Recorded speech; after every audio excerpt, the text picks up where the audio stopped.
I must tell you one of the nicest,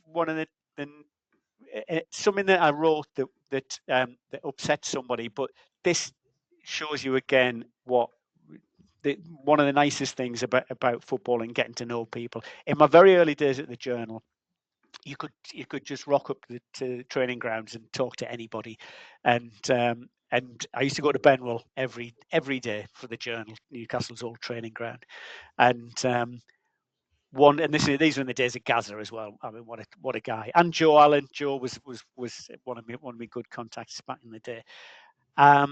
And I was coming away from the training ground, and Glenn Roder, who was the captain, said, "Can I have a word with you, Jeff?" And bear in mind, I'm a 25-year-old young, rookie reporter, my first big job.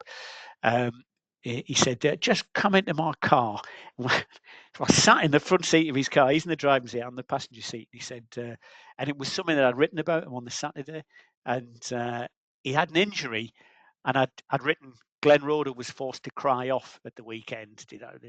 And to me, that just meant he couldn't make it. He was injured, and he said, cry off. He said, where I come from. This is my Cockney accent. Apologies for it. He says, where I come from, that means you're a coward. You've chucked in the towel. And I said, God, Glenn, sorry, that really wasn't what I meant. But he didn't rant and rave. He sat me down, a young lad, and he just explained it to me. And he just said, that's okay. He said, we're good now. I just wanted you to know.